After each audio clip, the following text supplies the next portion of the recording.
Hello everyone, क्या हाल है सभी के। आई होप सब बढ़िया होंगे। तो हमने human health and disease complete कर लिया है। आज हम स्टार्ट करने जा रहे हैं अपना प्यारा सा chapter microbes in human welfare. क्यों प्यारा इसे बोल रहा हूँ, क्योंकि इससे पहले वाले चैप्टर में हमने बहुत बुराई करी माइक्रोब्स की। यहाँ पर हम माइक्रोब्स की कुछ अच्छी चीज़ें देखेंगे कि ये हमारे लिए कैसे बेनिफिशियल हैं और ये कितनी चीज़ों में हमारी मदद भी करते हैं, है ना। तो इनके समझ लो आप, इनकी हम तारीफ़ ही करने वाले हैं इस चैप्टर में। तो काफ़ी सारी चीज़ें इसमें टर्म्स भी कुछ कुछ याद करने वाली हैं, जैसे कि कौन सा बैक्टीरिया क्या एसिड बना रहा है, कौन सा माइक्रो ऑर्गेनिज्म में किस तरीके की चीज़ें बना रहा है, ऐसे सब बेस पे क्वेश्चन यहाँ पे पूछे गए। बट हाँ, हम स्टार्टिंग से लेकर चलेंगे और जो जो चीज़ें आपको जाननी ज़रूरी है वो चीज़ों को तो मैं बिल्कुल मिस नहीं करूँगा। तो एक एक करके समझाते चलूँगा, ध्यान से सुनते जाना, एक स्टोरी समझते जाना कि आप माइक्रोब्स की एक कहानी पढ़ने जा रहे हो, तो सारी चीज़ें क्लियर हो जाएंगी। देखना, हम जानते हैं कि जैसे आप बैक्टीरिया की बात करो, चाहे माइक्रो ऑर्गेनिज्म जो आप कह रहे हो, है ना, माइक्रो ऑर्गेनिज्म छोटे से छोटा ऑर्गेनिज्म जो आपको आंखों से नॉर्मली दिखाई नहीं देता, है ना, चाहे आप उसके लिए माइक्रोस्कोप यूज़ करो तो आप उसको देख सकते हो, या फिर वो मिलियंस ऑफ प्रेजेंट हो कोई ग्रुप में, कॉलोनी में, तब वो नज़र आते हैं, या तो वो नॉर्मली अपने आंखों से तो नहीं दिखाई देते। बट हाँ, इन्हीं माइक्रो ऑर्गेनिजम्स की बहुत अच्छी अच्छी खास बातें भी हैं, जैसे कि आप देखोगे कि घर में इसका क्या क्या यूज़ होता है। दही बनाने में यूज़ हो जाते हैं, जो आप ब्रेड खाते हो, इन सारी चीज़ों में भी माइक्रो ऑर्गेनिज्म का यूज़ है। तो बहुत सारी चीज़ें हम डिस्कस करेंगे। अब देखो, बात यहाँ पर ये कही गई है कि ये जो माइक्रो ऑर्गेनिज्म है हमारे आसपास, हमारे हर जगह कहीं ना कहीं ये प्रेजेंट है। तो ये वर्ड भी बोला जाता है कॉस्मोपॉलिटन है। आप चाहे जहाँ पर देखो ये हर जगह प्रेजेंट होंगे, चाहे एक्सट्रीम हाई टेम्परेचर हो, चाहे एक्सट्रीम लो टेम्परेचर हो, ये हर जगह पाए जाएंगे, ठीक है। और आप इसमें चाहे किंगडम वाइज भी देखो, चाहे कोई बैक्टीरिया हो, प्रोटोजोआ हो, फंगस हो, कोई प्लांट हो, एनिमल हो, इनमें भी आपको माइक्रो ऑर्गेनिज्म मिल ही जाएंगे। बड़े ऑर्गेनिज्म मिलना वो तो चलो समझ आता है, बैक्टीरिया में तो आप देखो सारे के सारे माइक्रो ऑर्गेनिज्म है ना, सिंगल सेल प्रोकैरियोट। और प्रोटिस्टा में आप आओ तो सिंगल सेल यूकैरियोट, कितने सारे माइक्रो ऑर्गेनिज्म है। प्लांट, जो आप बड़े बड़े प्लांट्स आप देखते हो, ये तो हम जानते हैं वो हायर ऑर्गेनिज्म में आ गए, लेकिन प्लांट्स में भी कुछ ऐसे यूनिसेलुलर है, जैसे एल्गी में आप देखते हो क्लोरेला, क्लेमाइडोमोनास, ये सब क्या है, प्लांटे ही में ही है, लेकिन सिंगल सेल के हैं, माइक्रो ऑर्गेनिजम्स में ही आए। देन हम इसे नॉर्मली अपनी आंखों से नहीं देख सकते, है ना, हमें माइक्रोस्कोप की ज़रूरत पड़ सकती है। लेकिन आप देख कैसे सकते हो, अगर ये कॉलोनीज में प्रेजेंट है तब ये विजिबल है, वरना ये विजिबल हमारी आंखों में नहीं है। दूसरी चीज़ आप देखोगे, डायग्राम वहीं पर बना हुआ है बहुत सारे वायरसेस का, वहीं पे एक है एडिनो वायरस, जो ऐसे कुछ ऐसे आपका हेक्सागोनल शेप में प्रेजेंट है। वो बताया गया उसकी कुछ इन्फॉर्मेशन कि वो रेस्पिरेटरी डिजीज कॉज कर सकता है। कौन? एडिनो वायरस, ये रेस्पिरेटरी डिजीज कॉज करता है। और टोबैको मोज़ेक वायरस का शेप लिखा हुआ है कि वो रॉड शेप का है, ये अपने को ध्यान रखना है वहाँ से, है ना।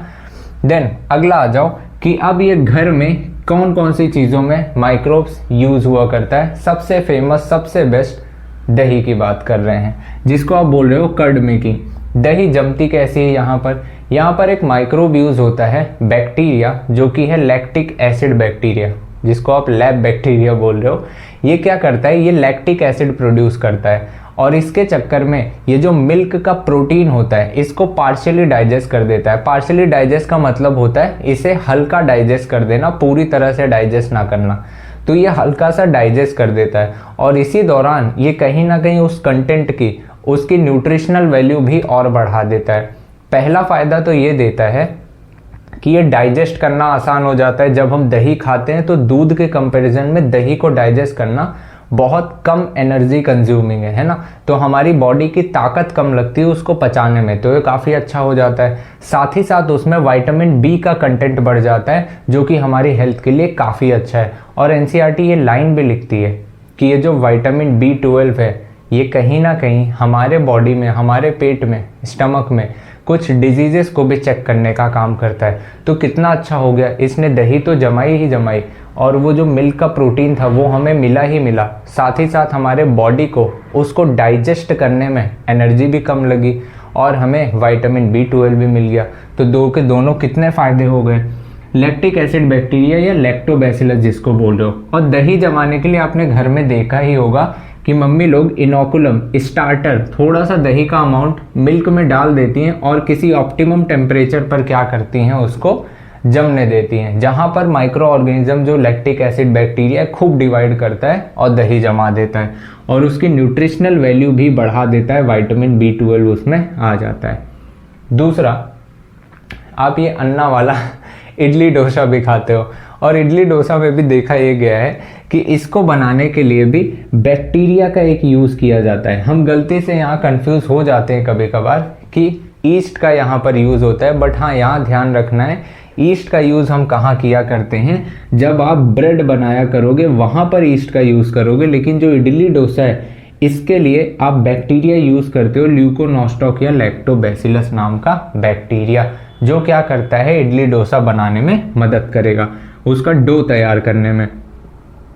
और ये जो ब्रेड का डो तैयार होता है ये मेनली बेकर्स ईस्ट, जिसको आप सैक्रोमाइसिस सेरेवेसी भी बोलते हो, इससे बनता है कौन सा, ब्रेड का डो तैयार होता है। और उसमें ये जो फूला फूला अपीयरेंस होता है ना, पफ अप अपीयरेंस होता है, ये किसकी वजह से होता है, क्योंकि वहाँ पर CO2 प्रोड्यूस हुआ करती थी उस प्रोसेस के दौरान जब ये उस चीज़ को डाइजेस्ट करते थे बैक्टीरिया, तो वो CO2 जो प्रोड्यूस होती थी उसी वजह से फूला हुआ अपीयरेंस नज़र आता है हमें ब्रेड में, डो में। तीसरा एक आपका आता है कौन सा केस, ये हमने देखा। फिर आता है चौथा टॉडी। टॉडी एक तरह का ट्रेडिशनल ड्रिंक है साउथ इंडिया का।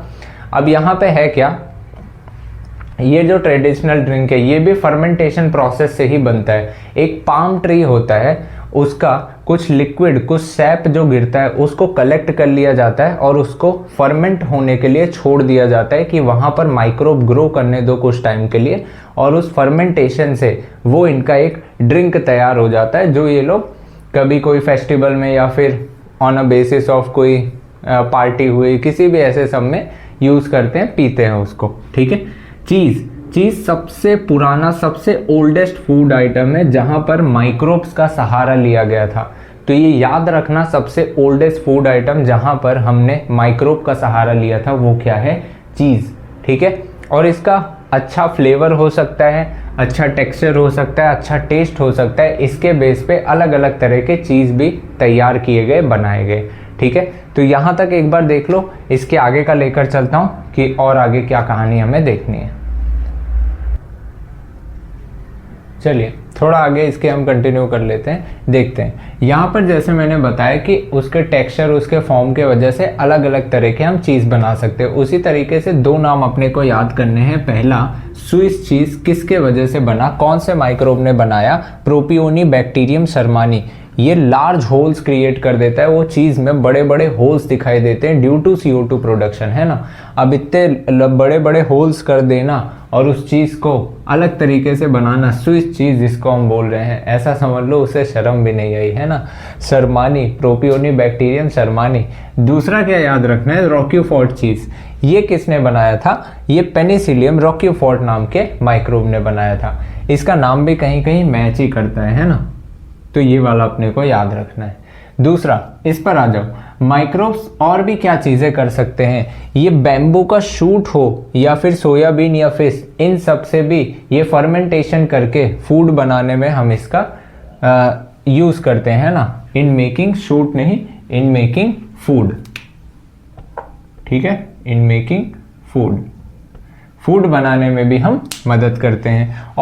और भी इंडस्ट्रियल प्रोडक्ट्स क्या क्या हो सकते हैं। इंडस्ट्री में कौन कौन से प्रोडक्ट बन सकते हैं। जो भी प्रोडक्ट माइक्रोब से आप बनाओगे, इंडस्ट्री लेवल पर आप कब ले जाओगे, जब उसको आपको बड़ी जनसंख्या में पहुंचाना हो, जैसे कि दवा, जैसे कि दारू। मतलब अगर मैं ड्रिंक की बात करूं, बिवरेजेस की बात करूं, तो यहाँ पर आप देख रहे हो सबसे पहली चीज़, जैसे ड्रिंक में ऐसा ज़रूरी नहीं सिर्फ यही आ गया, हो सकता है फ्रूट जूस से भी रिलेटेड बातें आ जाए, है ना। अब यहाँ पे देखो, बेवरेजेस में आप सबसे पहले देख रहे हो ब्रीवर्स ईस्ट। ये क्या करता है, ये हम फर्मेंटेशन में यूज़ करते हैं, फ्रूट जूस को फर्मेंट करते हैं या कुछ सीरियल्स को। सीरियल्स क्या है, अनाज, उनसे भी वो जो वाटरी कुछ सिक्रीट होता है ना, पानी जैसा सो सब्सटेंस होता है, थोड़ा मीठा सा रहता है, या तो उसका हमने जूस लिया या तो फ्रूट का जूस लिया। इसमें हमने डिस्टिलेशन की या तो नहीं की। डिस्टिलेशन में मेनली होगा क्या, यहाँ पर अल्कोहल की कंसंट्रेशन को लेकर बात की जाएगी। अगर आपने डिस्टिलेशन नहीं किया है, प्योर फॉर्म में है वो, है ना, विदाउट डिस्टिलेशन है प्योर फॉर्म में, तो वहाँ पर अल्कोहल की कंसेंट्रेशन लो होगी।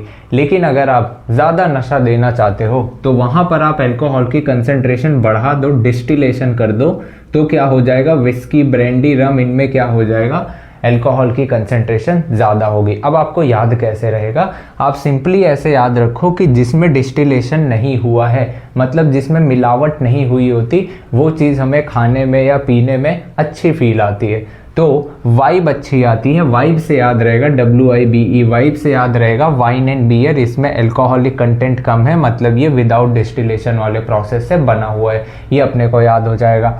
दूसरी, फिर अब बात करते हैं दवाई की।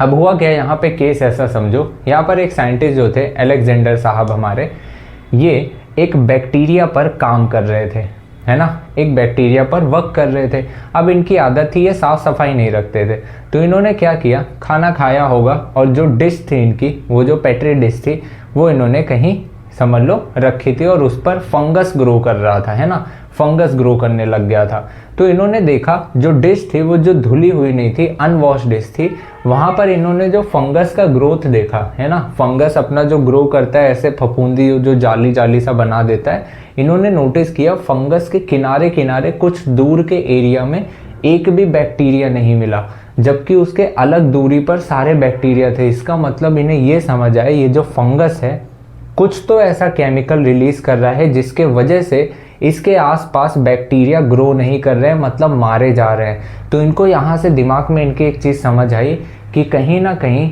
ये जो बैक्टीरिया पे मैं काम कर रहा हूँ, ये बैक्टीरिया जो बीमारी कॉज करता था, इसका मैंने तोड़ ढूंढ लिया है कि ये एक फंगस है जो एक केमिकल निकालता है जो इसको मार दिया करता है। अब ये केमिकल मुझे बड़ी मात्रा में चाहिए, तो मैं क्या करूं, मैं क्या करूंगा, सिंपली ये केमिकल, ये फंगस का कौन सा DNA का जीन था जो इसको बनाया करता था, ये मैं बायोटेक्नोलॉजी के मदद से उसका DNA काट के मैं किसी बैक्टीरिया में, ई कोलाई में डाल के खूब सारा प्रोडक्शन करूंगा, किस चीज़ का, उसी केमिकल का, एंड वही केमिकल की मैं एक एंटीबायोटिक बना दूंगा कि जब भी उसे इंसान लिया करेगा तो ये जो बैक्टीरिया था जो बीमारी कॉज करता था, इसे मारने में मदद करेगा। तो इससे बहुत लोगों की जान भी बचाई गई। तो यहाँ पे याद क्या रखना है, एंटीबायोटिक्स का मीनिंग होता है अगेंस्ट लाइफ। अगेंस्ट लाइफ मतलब हमारी लाइफ के अगेंस्ट नहीं, जो डिजीज कॉजिंग माइक्रोब है उनके लाइफ के अगेंस्ट चीज़, उसके लिए हम एंटीबायोटिक वर्ड यूज़ करते हैं, है ना। सबसे मोस्ट सिग्निफिकेंट डिस्कवरी थी 20th सेंचुरी की, आप कह सकते हो कमाल की ये स्टडी थी उस टाइम पे, क्योंकि इतने लोगों की जान जा रही थी बैक्टीरियल डिजीजेस के वजह से, तो ये सबसे बेस्ट स्टडी मानी गई, समझो, है ना।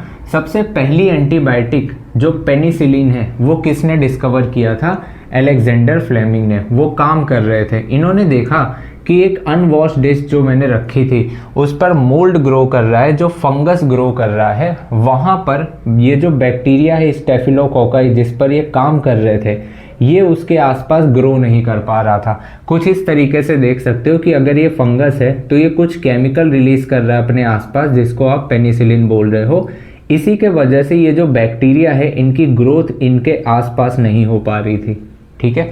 तो इस तरह का इन्होंने कुछ नोटिस किया और उसे एक्सट्रैक्ट किया, ठीक है। ये एक बार नोट डाउन कर लो, आगे मैं बता देता हूँ।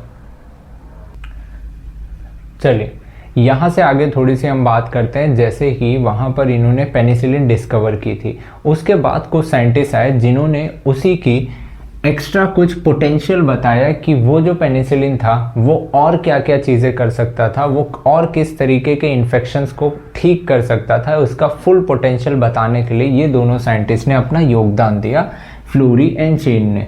एंड इसके बाद भी ये तीन साइंटिस्ट मिलकर जो काम किए थे, फ्लेमिंग, चेन एंड फ्लोरी, इन तीनों को नोबेल प्राइज से भी सम्मानित किया गया 1945 में, क्योंकि इन्होंने बहुत सारे सोल्जर्स की समझो जान बचा ली, क्योंकि बैक्टीरियल इन्फेक्शन से वो मारे जा रहे थे। और उस बैक्टीरिया का फुल पोटेंशियल जान पाना कि आखिरकार वो बैक्टीरिया, या फिर आप कह लो आखिरकार वो जो केमिकल रिलीज हो रहा था फंगस के द्वारा, वो जो पेनिसिलिन था, वो कितने तरीके के बैक्टीरियल डिजीजेस का आप कह सकते हो सोल्यूशन निकाल सकता था, वो बहुत हमारे लिए इफ़ेक्टिव हो गया था। किस किस तरीके की डेडली डिजीज़ वो ठीक कर सकता था, जैसे कि वूपिंग कफ जिसको आप काली खांसी बोलते हो, डिप्थीरिया जिसको गलघोटू बोलते हो, लेप्रोसी जिसको आप कुष्ठ रोग बोलते हो, इस तरीके की डेडली डिसीजेस को ठीक करने के वो काम आ रहा था। ठीक है, नेक्स्ट अब आप आते हो ये वाले टॉपिक पे, chemical enzymes and bioactive molecules में। यहाँ पर मैंने 2 बॉक्सेस में ही इसको कन्वर्ट करके रख दिया है ताकि आपको पूरा पैराग्राफ एक झटके में ही समझ आ जाए। जैसे कि यहाँ पर ध्यान देना, यहाँ पर एक फंगस है जिसको आप एस्परजिलस नाइगर बोल रहे हो। ये क्या रिलीज करता है? सिट्रिक एसिड बनाता है। तो जो भी सवाल आपके पूछे जाएंगे लगभग इसी तरीके के पूछे जाते हैं कि कौन सा माइक्रोब है और वो क्या रिलीज कर रहा है, उसका प्रोडक्ट क्या है, या फिर कौन सा माइक्रोब है वो काम क्या कर रहा होता है, इस तरीके का देखना ध्यान पे।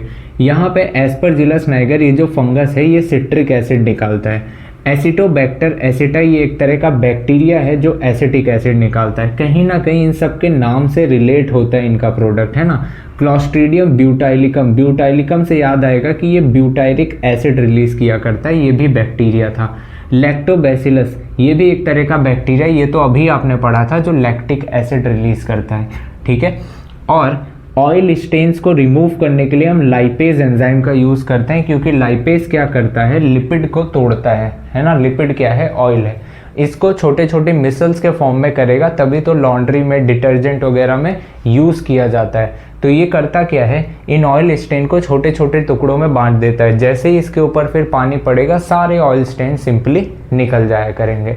दूसरा, कोई एंजाइम या कोई भी माइक्रोब हो, उसका काम किस तरीके का है उसके बेस पर बात की है।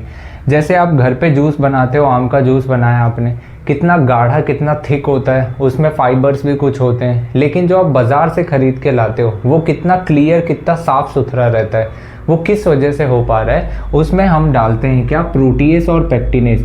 ये क्या करता है? वो पूरे जूस को क्लियर कर देता है। आप समझ लो उसमें फाइबर कंटेंट या ये सारी चीज़ें निकल गई। हालांकि फाइबर्स वगैरह भी फ्रूट का हमारे लिए काफ़ी हेल्दी होता है, इसलिए तभी तो हम बॉटल जूस पीना अवॉइड करने की कोशिश करते हैं। बट हाँ, हम आलस के वजह से हम क्या करते हैं, घर पे जूस नहीं बनाते, बाहर से लेते हैं। बट हाँ, घर का जूस हेल्दी भी होता है कंपैरेटिवली। ठीक है, तो प्रोटीएस और पेक्टिनेस क्या करता है? Clearing of bottle juice. ठीक है, दूसरा एक है आपका एंजाइम स्ट्रेप्टोकाइनेस एंजाइम। ये क्या करता है? क्लॉट बस्टर का काम करता है। मतलब कि जो ब्लड वेसल्स में क्लॉट जमा हो जाते हैं ना, जिसके वजह से ब्लड का पंप होना आगे तक मुश्किल हो जाता है, ये उस चीज़ को रिड्यूस करके क्या करता है? रास्ता साफ कर देता है। तो ऐसे पेशेंट्स को जिनको मायोकार्डियल इन्फार्क्शन है, जिनको हार्ट अटैक आने का खतरा आ जाता था इसी वजह से, तो उनको हम स्ट्रेप्टोकाइनेस दिया करते हैं, जो कि ये क्लॉट को रिमूव कर दिया करेगा ताकि ब्लड का फ्लो आसानी से हो सके। ठीक है, ट्राइकोडर्मा पॉलीस्पोरम ये एक तरह का माइक्रोब है। ये क्या करता है? साइक्लोस्पोरिन ए रिलीज करता है, जो एक तरह का इम्यूनोसप्रेसिव एजेंट है। याद करो, इसको हम ह्यूमन हेल्थ एंड डिजीज में से समझ चुके हैं। इम्यूनोसप्रेसिव मतलब होता क्या है? जब आप कोई भी ऑर्गन ट्रांसप्लांटेशन करते हो तो हमारा इम्यून सिस्टम उसको रिजेक्ट करने के लिए क्या करता है? रिस्पॉन्स करता है। तो उसी चीज़ को थोड़ा सप्रेस करने के लिए कि भाई आप शांत रहो, ठीक है, इस चीज़ को लंबे समय तक ये ड्रग कभी कभार लेनी भी पड़ जाती है। तो उस तरीके के ड्रग्स में ये साइक्लोस्पोरिन ए का यूज़ होता है, जो एक तरह का क्या है? इम्यूनोसप्रेसिव एजेंट है, जो हमारे इम्यून सिस्टम को कंट्रोल में रखता है, डाउन करके रखता है कि कहीं ऐसा ना हो कि आपने जो भी ट्रांसप्लांटेशन करके ऑर्गन लगाया है उसको ये फेल ना कर दे हमारा इम्यून सिस्टम। ठीक है, फिर एक आता है मोनेस्कस परप्यूरियस। एक तरह का ईस्ट होता है जो स्टैटिन निकालता है। स्टैटिन नाम का केमिकल निकालता है जो ब्लड के कोलेस्ट्रॉल को कम करने का काम करता है। ठीक है, क्योंकि ब्लड में अगर कोलेस्ट्रॉल की मात्रा बढ़ गई तो कहीं ना कहीं वहाँ पर क्लॉट जमना शुरू हो जाएगा और हार्ट अटैक का खतरा बढ़ जाएगा। तो ये क्या करता है? ब्लड कोलेस्ट्रॉल को कम करने की कोशिश करता है। अच्छा, ये कम करता कैसे है? इसका मैकेनिज्म ऑफ एक्शन क्या है? आप पढ़े होंगे बायोमोलिक्यूल्स में कि कोई भी सबस्ट्रेट किसी पर्टिकुलर एंजाइम के आकर जुड़ता है तब रिएक्शन होती है। मतलब उसके शेप का उसी तरीके का सबस्ट्रेट होगा तभी एंजाइम पर फिट बैठेगा। लेकिन उसी की शकल सूरत का कोई उसका दुश्मन अगर आ गया और उसकी जगह पर बैठ गया तो प्रोडक्ट तो नहीं बनेगा, लेकिन साइट उसकी कैप्चर हो जाएगी। तो यही काम क्या करता है स्टैटिन, ये क्या करता है कॉम्पिटिटिव इनहिबिटर की तरह, जहाँ पर कोलेस्ट्रॉल की सिंथेसिस हुआ करती थी जिस एंजाइम की मदद से, वहाँ पर ये क्या करता है उसकी जगह पर जाके बैठ जाता है, क्योंकि बिल्कुल उसकी शक्ल सूरत का रहता है ना। तो होगा क्या, कोलेस्ट्रॉल जो बनता था पहले वो बन ही नहीं पाएगा, तो ये हमारे लिए फ़ायदेमंद हो जाता है। तो इस तरीके की चीज़ें यहाँ पर हमें ऐसे याद करते चलना है इस चैप्टर में, ठीक है। नेक्स्ट हम इसके आगे का पार्ट हम लेंगे सीवेज ट्रीटमेंट प्लांट, और इसके आगे जो भी चीज़ें वो सब हम एक एक करके पढ़ेंगे। तो यहाँ तक आप अच्छे से कवर कर लो। नेक्स्ट हम मिलते हैं इसके आगे अगले लेक्चर में। आप रीडिंग कर लेना एक बार, देन चीज़ें क्लियर हो जाएंगी। Thank you so much.